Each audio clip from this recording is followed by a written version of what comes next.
Hey guys, welcome to the Conversations That Matter podcast. I'm John Harris, your host. Hopefully a shorter episode today. We're going to have a theme this week. We've already kind of delved into it a little bit, but there's going to be a number of shows this week in which I'm going to, or podcasts, in which I'm going to talk about individuals or organizations, as the case may be, that I think many have trusted at some point or another, or had some confidence in, and the moral of the story, just to let you all know, is we got to be Bereans. When the Bereans made sure what Paul was saying was in line with the Old Testament scriptures, we got to do the same kind of thing by making sure that the people and the organizations we trust and partner with are in line with what the Bible says. And if we don't do that, then we can get into some very bad places where we're actually helping fund partnering with people who aren't actually doing real Christian discipleship, or they have very inadequate or sometimes a really dangerous message that they're preaching, perhaps a false gospel. And so we've got to be not heresy hunters where like we're just looking and we're just around every corner there's heresy and twisting things to make it heresy, but we have to be discerning where when we are going to be listening to people from certain organizations, from any organization, anytime we listen really, and we are going to be especially putting financial backing and support behind organizations, that we kind of know what they're about. And we're not just naive, and we don't just go on trusting this organization is still good because, man, it was good when my dad was involved in it. Well, it's been a while since your dad was involved in it, right? These organizations change over time. And we found that out with a lot of organizations. And so anyway, I think people and organizations, we make sure that we are as generous as we possibly can be, in the sense that we're giving a benefit of the doubt, but our whole striving is not to read charitably. It is to read accurately. And so when we give the benefit of the doubt, it is not with deference because of some consideration of, well, that person's a big shot and I don't want to offend them, or, man, what will people think if I don't really support that person?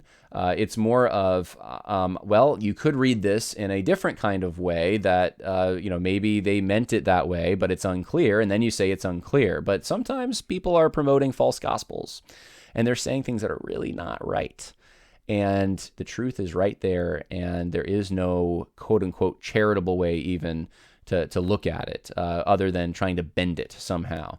And so our striving is to read accurately. Our striving, and that's what the Bereans did with Paul, is to compare what he said to the standard of Scripture, and then make our determination. And so today we're going to start off doing some of this with an individual that I didn't realize this. Someone sent me a treasure trove of information, but this individual is named Pastor Bobby Scott, and we examined some of what Pastor Bobby Scott was saying last week at the T4G conference. And he was on a panel with Kevin DeYoung and Mark Dever on critical race theory. And Bobby Scott wanted to use critical race theory as an analytical tool. And I pointed out probably the most, serious issue with what he said was when he basically said that the room at T4G wasn't ethnically diverse enough, and therefore reconciliation had not happened. And he quoted where he quoted actually Paul, when Paul talks about the ministry of reconciliation from 2 Corinthians. And so he uses this to then try to say that there's a failure in some ways, that the gospel is not being lived out. It's not. There's a defect somewhere with the room at T4G because it's not diverse enough, and so the ministry of reconciliation hasn't happened enough. And really ignoring, I think, what 2 Corinthians 5 actually is teaching, the context of that.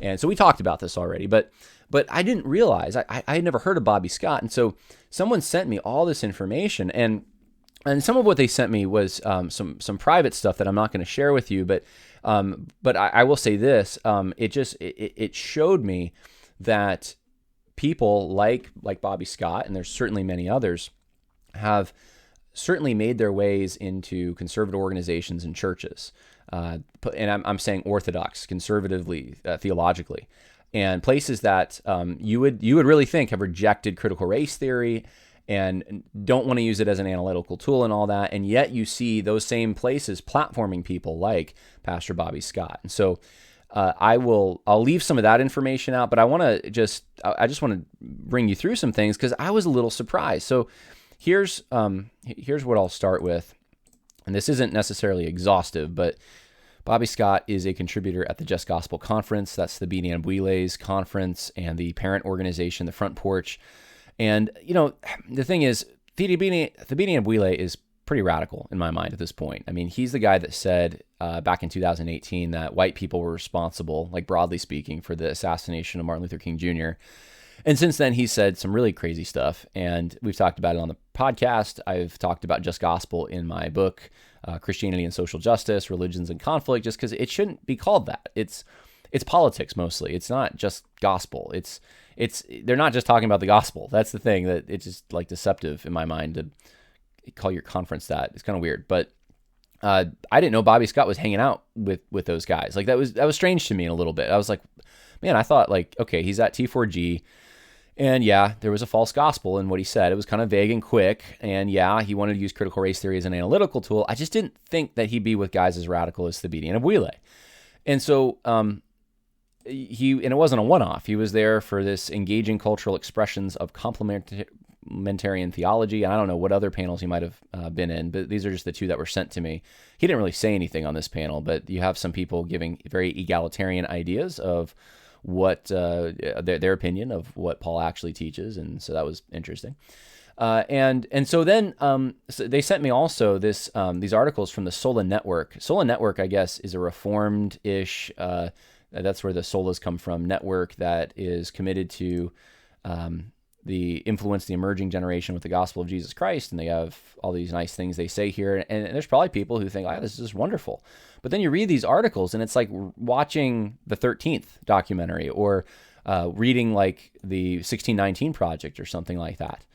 And so you can see these are long, and it's a 4-part series, so I'm not going to go over all of it, but a few highlights that I might want to talk about, and there's so many, it's just hard to know where to even start. So he says in his article, part 3 of this America's Long Troubled Road Towards Racial Reconciliation, that the Civil Rights Act delivered a critical blow to systemic racism, and yet at the same time, he says that there continue to be aspects of systemic racism that have yet to be dismantled. And one of those is the war on drugs. And so he talks about some of these disparities. I talk about these in Christianity and Social Justice, Religions and Conflict. He insinuates that we shouldn't actually have drugs criminalized because they don't rehabilitate the user. And so this is these are the kinds of solutions that he's advocating. And then you see in this part 4, he uses this interpretation of what happened in the Exodus to argue for reparations today in the United States. So he says in the Exodus, there was systemic and personal problems, and that because Israel was systemically oppressed by the Egyptians, they were slaves in Egypt, and they had their male babies forcibly killed, that there's a category here for systemic sin. And because there's a category for systemic sin, and because God liberated them from that systemic sin, therefore today, he says, we're going to talk about racism and racial reconciliation in America biblically, then we have to be able to use biblical categories of corporate and personal sin, not just one or the other. And so I'll just stop here real quick and just say, there's certainly sins that are corporate sins in the sense that you have a entire society given over to certain things. Nineveh would be an example of a society that was given over to false worship. And so God does judge countries, he does nations, that when the people are given over to something, but that's going to look like the people participating in these sins. And there's an approval for these sins. There's a general participation in these sins. It's not going to be something where you have a specific group of people, i.e. slaveholders, and then, or slave, really, well, we'll just use, I'll expand this in a minute, but let's say, hypothetically, specific group of people, slaveholders, and a small percentage of the actual society is in that category. And then later, hundreds of years, their children must then go and make some kind of a recompense for the fact that their parents were in these roles. That's not what's being talked about in that narrative. It's not like and then God, hundreds of years later decided, you know what, the Egyptians, those children of the people that benefited from the Hebrew slavery, we really got to do something about this. Or those who traded with Egypt, they're guilty, and so I'm going to punish them because they were involved, even passively, in systemic sin because they had Egyptian privilege allocated to them because they were in a society that had slavery at one point in the past. It's not even comparable, but that's the stretch you'd actually have to make this work. But that's not what happened in that particular story. In fact, the emphasis of that story is on God's sovereignty, how he takes Israel out of Egypt. And what he does is he shows his power, that he is more powerful than the Egyptian gods. And he judges them for their, he liberates the children of Israel, and he judges the Egyptians.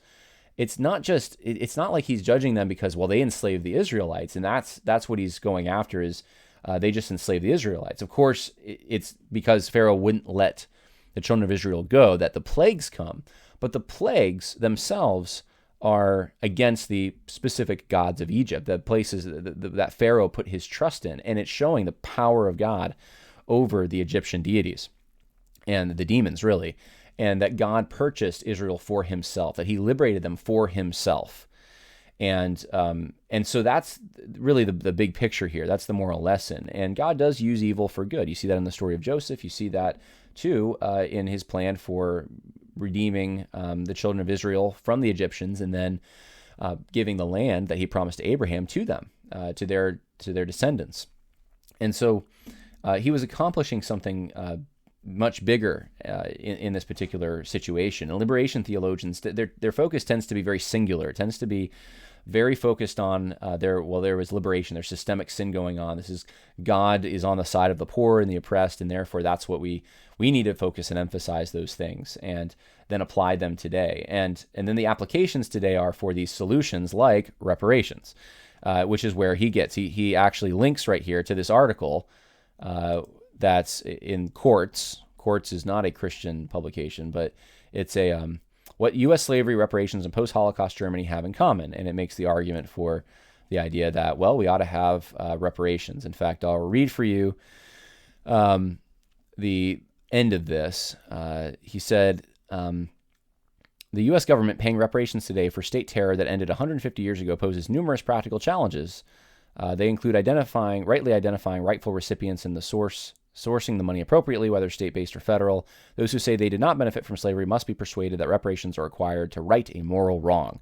Polling shows a majority of Americans oppose cash payments as a redress for slavery, but old injustices don't simply disappear with time. Left unaddressed, they fuel the kind of division, shame, and resentment that, as America knows well, can divide a nation. And the reason for this, though, is because this is people who don't actually believe, or they don't have a belief in hell. They can't. There's a problem on the accounting balance. There's injustice that has happened, and there must be a payment made. There must be. We are human, and we want sacrifice, and that's just natural. It's actually wired into us. Someone's got to do something, and so we know that people who have died without Christ, who have participated in evil things, are actually punished for that in an eternal punishment known as hell.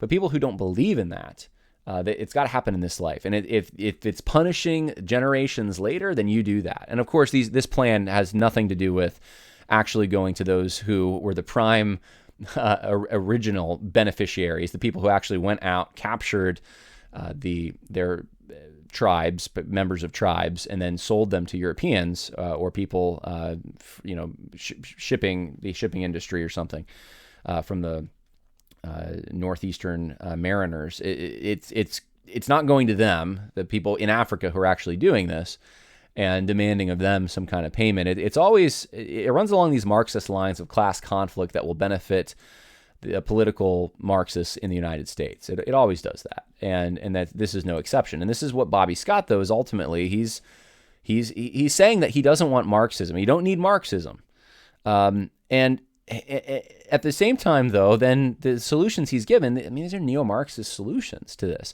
How do you prevent Marxism from gaining a hold?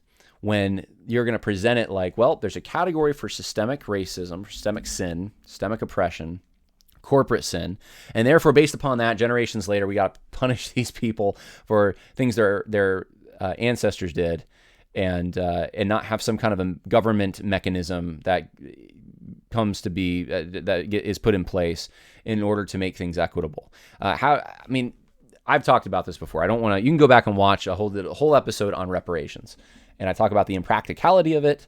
I talk about the immorality of it, doing it at this point, and to the people that people want to do it too. So, but this is a guy, again, I'm not doing this it's so hard for me because I tend to want to go and really critique these things, but I'm trying to just give you the big picture here. This is a guy who at T4G went to Master's Seminary, and apparently has more influence than I even realized. And this is someone who has some very radical ideas. And so he's the person who sent me all this stuff also sent me, I guess, in their neck of the woods, there's a number of, he's part of this network, Shepherd LA, or I guess it's 9 Marks, Shepherd LA, and they have conferences and stuff. So maybe this is a conference. Let's see. Yeah, they have a conference. So the people who are part of it, interestingly, if you do this and type in Masters, you'll find, okay, this guy, PJ Tabayan, Master's Seminary grad, Master's University and Master's Seminary, actually. You have then Bobby Scott, another Master's Seminary grad. You have this individual, Nam Park, Master's Seminary grad. Let's see. There's a couple people who aren't. Then you have, and I'm not going to go through all their names, but you can see another guy, Master's Seminary grad. You can see here another. Actually, that guy's not. Another guy, There's a lot of Master's Seminary grads in this particular list, which I thought was just interesting to me. And so, from what I'm told, this is more Master's Seminary grads. This is the conference that's coming up, 9 Marks event, Shepherd LA conference. And the people speaking are PJ Tabayan, Mark Dever, Bobby Scott, Jonathan Lehman. And that's the conference, I guess. And so this is, I don't know, I'm looking at connections, and I'm not trying to do like the Glenn Beck chalkboard thing where, you know, it's like, and they're compromised because this guy over here who doesn't have a kid. You don't want to do that where it's unrelated. But this is actually kind of related. You see and the reason I'm saying that is because you see a guy like Bobby Scott who actually does have some radical ideas, and I showed you last week, has promoted ideas that would be in keeping with a false gospel. And and what organizations is he part of? And you know, very involved with, well, 9 Marks, the 9 Marks Shepherd LA conference. He's involved with this Sola's network thing. He's involved with T4G, obviously, with the Front Porch. And the Front Porch is the one that I would say, like, I would have known that one was off. But here's another video of Pastor Bobby Scott. And then, again, this just reinforced in my mind some of the things that I've already been saying, but including the way in which the gospel is handled here. So let's start. Man, I have a bunch of notes because I listened to this whole thing. I'll just give you, because I don't want to make this long, I'll just give you a few of the things he says, and then I'll play for you a clip. But a few of the things he says that he talks about how no one believes our stories. And he talks about like Eric Gardner and George Floyd, and how no one believes their stories of racism that's against them, meaning black people. Black people have these stories. No one believes them. And it's like, but you don't know that Eric Gardner's situation and George Floyd's situation were motivated by, we don't know that racism motivated those things. And I should say ethnic partiality. I'm catching myself. We don't know that there was some kind of ethnic partiality that motivated that. You could see how the officer shot him in the back, and finally charges were brought and the officer went to jail. But black Americans will tell you that 1,000 times over without videos, and no one believes our stories. Yeah, no one believes our stories. But the stories are, this is racism. We don't know that in these situations this was racism. That's the whole problem. And he says the police Well, let's just go to a few of these choice clips here. In administrating so-called justice, then you have a problem. And so I think for African Americans, because it's a story and a painful narrative, that when we see it, we're like, this is COVID-19. This is racism. And I know there's many of my brothers that I respect, and they want to say, oh, no, these are bad apples and isolated cases. But when you're African American and you've experienced a judicial system that was built to use oppressive force, to keep slaves in check, to keep black people docile during the 100 years of Jim Crow, when you have a police system that's built like that, you're still going to have pockets of that. It's still going to rear its ugly head from time to time, and we simply have to say what it is when we see it.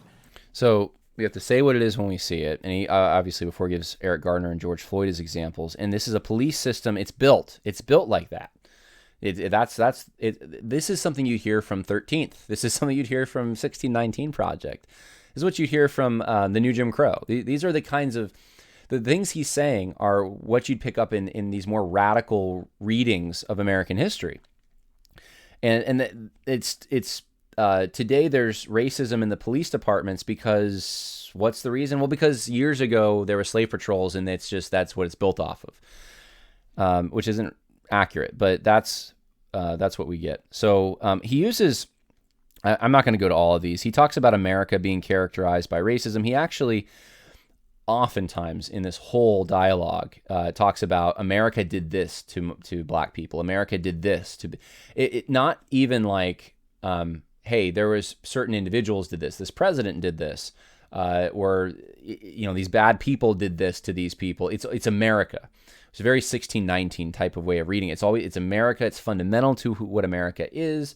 It's all this whole idea of thinking of America as an idea, and abstracting America has led to this kind of thing where America is not this organic culture that forms and different places are different than other places. It just becomes this one kind of singular entity that exists in the abstract, which was supposed to promise all these great things, but actually failed.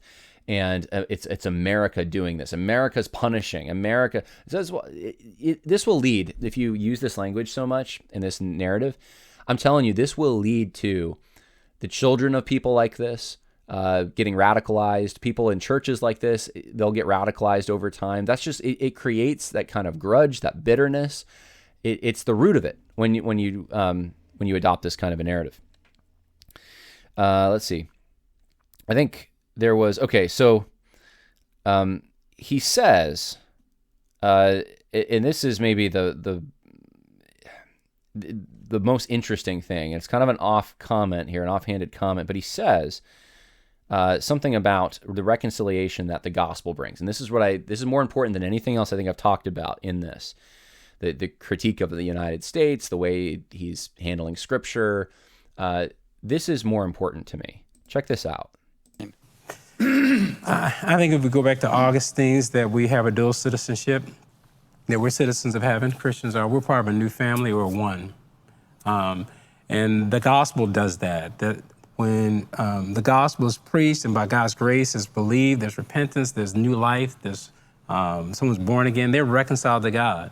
And once they're reconciled to God, they also become reconciled to people who are radically different than them in all kinds of ways. Jews and Gentiles could be reconciled into one family. Slaves and their masters in the Bible, and I'm not talking about chattel slavery, would be reconciled in biblical language. So, what was that? Jews and Gentiles can be reconciled. Slaves and freedmen can be reconciled, but not chattel slavery. Gospel can't do that, apparently. I don't get that. Like, why? I don't even know what to say to something like that. Like, of course the gospel can. The gospel did. In fact, have you read the slave narratives? And the slaves who are grateful for the Christianity that their master taught them. Yeah, there's stories that exist that are horrible and oppressive. And there's also a lot of good stories, and I've read them. Good in the sense that God uses evil to produce good, where you have Christian slave masters who end up teaching slaves about the Son of God, Jesus Christ, and salvation in him. And it's that it can't bring about reconciliation between those people. It can't, not in that labor relationship. That's one labor relationship. The gospel can't bring a reconciliation. Why?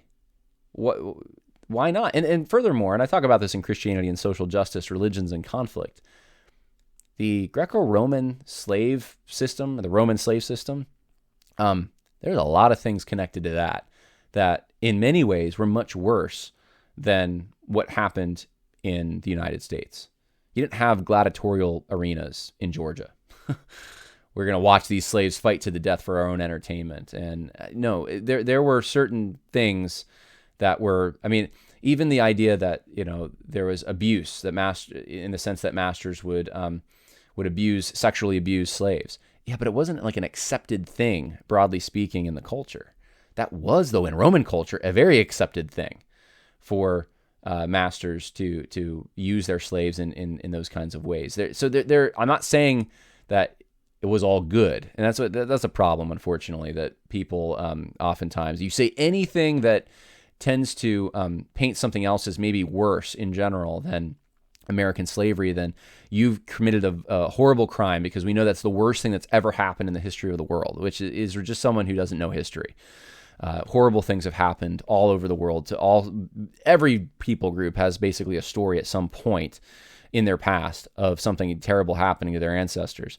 And American slavery is something that we're very glad is gone, because we value personal responsibility, and that's what we want to encourage. And of course, the whole idea of tribal warfare in Africa being and man capture, even along the line in many of those cases, being the thing that supplied a labor force. We know that's wrong. We know some of the laws that were connected with slavery, like trying to prevent slaves from read because of fear that they might read some radical abolitionist literature, which would create slave revolts and violence.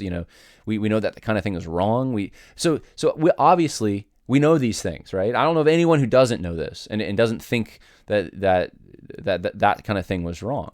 But the idea, though, that you can't have a Christian master reconciled with a slave in the gospel is just it's offensive. The cross can reconcile those people. In fact, it can reconcile people today in abusive employer and employee relationships. It can reconcile people in abusive marriages.